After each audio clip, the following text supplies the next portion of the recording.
Hello friend Edwards media BT36 capsule विषय आज जानकारी आपण दूसरी जदि BT36 कैप्सूल विषय जानवा चाहते हैं वीडियो पूरा देखूँ और सब्सक्राइब जब करना सब्सक्राइब कर दिंतु और शेयर करने को भूलें नहीं।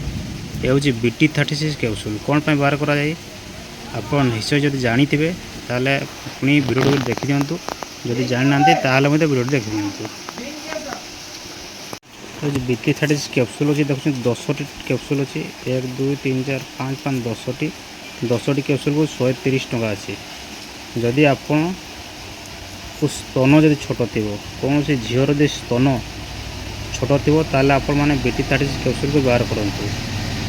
केमती व्यवहार करेंगे 1 कैप्सूल ठीक से डे दिन को 3 थर आपण मैंने खाईपर। ये कैप्सूल टी सकाଳେ गोटे दिन बेला और राति खाइबे 3 टाइम खातु। आपण मैंने 1 मास यूज करूँ आपणकर स्तन टी जदि छोट थो ताले साइज आसीज। तो खास आयुर्वेदिक कंपानी अच्छी आयुर्वेदिक प्रोप्राइटरी मेडिसिन देखते आयुर्वेदिक प्रोप्राइटरी मेडिसिन अच्छी प्रॉपर आयुर्वेदिक अच्छे नो साइड इफेक्ट ये लिखाई देखते no side effect ayurvedic medicine या साइड इफेक्ट किसी नुहे।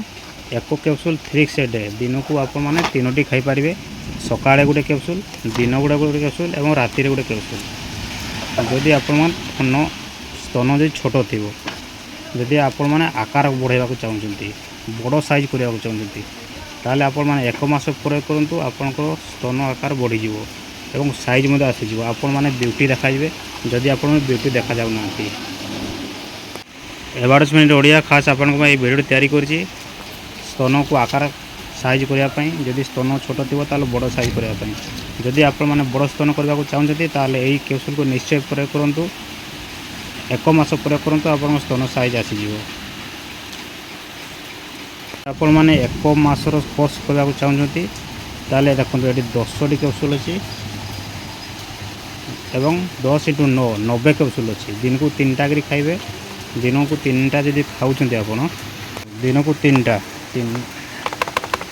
दिन को 3टा खाइबे 3टा इंटू आपणकर 3टा इंटू मासे खाइबे 30 90टा कैप्सूल दरकार है।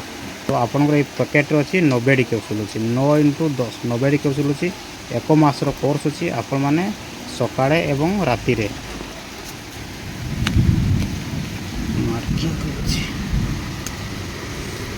आपण मैंने ये खाइबे देखो सकाळे गोटे खाइले दिन बेला गोटे खाइले राति गोटे खाइबे एमती आपण मैंने 1 मंथ प्रयोग करूँ। तो मोर प्रिय दर्शक भौणी मैंने चलतु कंपनी विषय जाना। सत जिंदा कल्याण फार्मासी मार्केट करुच्ची solid international health care products. Customer care number में अच्छी कस्टमर केयर नंबर आप कांटेक्ट कर जानीपारे। आप गूगल में सर्च करूँ सर्च कले निश्चय जानीपारे आपण मैंने एक्सपायरी सब गुड़ा भल देखिए जिते आप प्रयोग कर एक्सपायरी पूरा बक्स ने आपको 1170 टका पड़ो और 1 पीस दाम हो 13 टका 1 कैप्सूल दाम हो आपको 13 टका पड़ो है। कंपोजिशन देसी कंपोजिशन आप देखिपारे MG पूरा देसी अच्छी आयुर्वेदिक सब कंपोजिशन देखाई सब। एडवर्टाइजमेंट ओडिया प्रिय ऑडियंस वीडियो केमती लगे निश्चय शेयर करेंगे सब्सक्राइब जब करना सब्सक्राइब करूँ और नवा वीडियो देखापी सब जाग्रत रुहतु। एडवर्टाइजमेंट ओडिया खास आपण नुआ नुआ वीडियो पोस्ट कर। Hello friend welcome to my YouTube channel advertisement in Odia. नुआ नुआ वीडियो एमती देखिए आपण माने मो चैनल को लाइक सब्सक्राइब और शेयर करने को भूलु नहीं।